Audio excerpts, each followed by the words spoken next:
नहमदुहु व नसल्ली अला रसूलिल करीम अम्मा बाद। मौलाना जमील साहब है सहारनपुर को, उन्होंने पूछा है कि कुछ लोग फर्ज नमाज के बाद दुआ करते हैं, कुछ लोग नहीं करते हैं, तो हदीस ये बताइए कि क्या सही है। जवाब यह है कि यहाँ चार बातें हैं। एक है कि दुआ करें या न करें, एक ये। दूसरा है कि जोर से करें या आहिस्ता करें, दो। तीसरा है कि इज्तिमाई दुआ करें या न करें, तीन। और चौथा है कि ये दुआ है क्या, मुस्तहब है या सुन्नत है।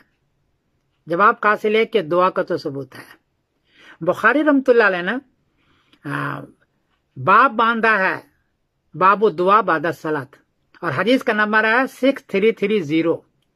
उसमें उन्होंने कहा है अन रसूलुल्लाह सल्लल्लाहु अलैहि वसल्लम कान यक़ूलु फी दुबुरि कुल्ली सलातिन इज़ा सल्लमा ला इलाहा इल्लल्लाह वहदहु ला शरीका लहू। तो हदीस का नंबर है 6330 और बाब है बाबू दुआ बाद सलात। इससे पता चलता है कि आप सल्लल्लाहु अलैहि वसल्लम हर नमाज के बाद दुआ तो करते थे, जोर से करते थे या ऐसा करते थे। तो इसी हदीस को नकल किया इमाम मुस्लिम रहमतुल्लाह अलैह ने। वहां लिखा कान रसूलुल्लाह सल्लल्लाहु अलैहि वसल्लम युहल्लिलु बिहिन्ना दुबुर कुल्ली सलात। इसको, इन दुआओं को हर नमाज के बाद युहल्लिलु जोर से पढ़ते थे, जोर से पढ़ते थे। हदीस का नंबर है बाब है इस्तेहबाब जिक्र बाद सलात, हदीस का नंबर है 594 मुस्लिम शरीफ। तो जोर से, लेकिन जोर कितना हो, बाज मस्जिद में गया तो बहुत जोर से पढ़ते हैं कि पीछे वाले की नमाज खराब हो जाए।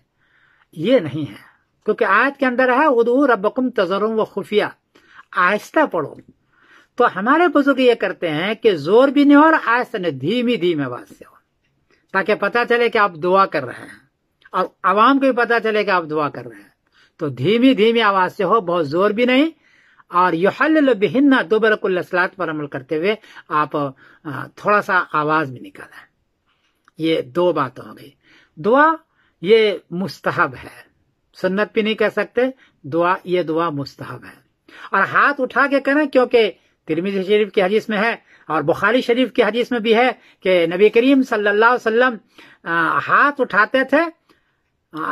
हाथ उठाते थे सुम्मा रफा यदई और रहे तो ब्याज ये बताई। बुखारी शरीफ है 6341, जिससे मालूम हुआ कि हाथ भी उठाया जाए। तो दुआ करना ये भी जरूरी है, छोड़ा नहीं। और थोड़ा सी आवाज हल्की हल्की निकालें, बहुत जोर से भी नहीं, बेआस्ता नहीं, ये दोनों है। और हाथ भी उठाएं, क्योंकि हदीस में मौजूद है। जिन मुल्कों में दुआ करने का रिवाज नहीं है, मैंने देखा कि आवाम को दुआ का पता ही नहीं है। वो नमाज के बाद वो भाग जाते हैं, नमाज के बाद सुन्नतें भी नहीं पढ़ते, फौरन सलाम के बाद भाग जाते हैं। इसलिए इमाम को चाहिए कि कभी कभी छोड़ दे, लेकिन एहतमाम भी करे, ताकि लोगों को पता चले कि दुआ है, क्योंकि दुआ मुख्कुल इबादा है। तिरमिज़ी शरीफ की हदीस है कि दुआ मुख्कुल इबादा। तो ये चार बातें हो गई। एक इमाम साहब को देखा कि वो दुआ के लिए हाथ उठाते नहीं है और कुछ बोलते भी नहीं है। तो दाएं जानिब जो मेंबर के पीछे दो सफ के लोग होते हैं, वो बेचारे एक दूसरे को तकते रहते हैं कि इमाम साहब ने कब हाथ उठाया और कब नहीं उठाया और कब दुआ की नहीं, पता ही नहीं चलता, तकते रहते हैं। इसलिए इमाम साहब को चाहिए कि दुआ करते वक्त में अगर सिर्रा नहीं करना है तो दुआ करते वक्त में कोई ऐसा जुमला शुरू में बोल दे जिससे पता चले कि इमाम साहब अब दुआ कर रहे हैं, और आखिर में कोई ऐसा जुमला बोल दे जिससे पता चले कि अब ये खत्म कर रहे हैं, ताकि जो लोग मेंबर के पीछे हैं उनको भी पता चल जाए। तो ये एक हकीकत है, इसलिए दुआ बिल्कुल नहीं छोड़नी चाहिए। कभी कभी छोड़ दे वो ठीक है, बिल्कुल हमसे छोड़ दे ये नहीं है, मुख्कुल इबादा है। और नबी करीम सल्लल्लाहु अलैहि वसल्लम बहुत सारे जिक्र करते थे, तस्बीहात का तो जिक्र है ही है, और दुआ भी करते थे। और दुआ दोबारा सलात का जिक्र बहुत जगह आया है, इसलिए इस पर अमल किया जाए। बाकी क्योंकि उलमा दोनों तरफ हैं, कुछ लोग कहते हैं कि करो, कुछ लोग कहते हैं कि इज्तिमाई दुआ बिदअत है, न करो।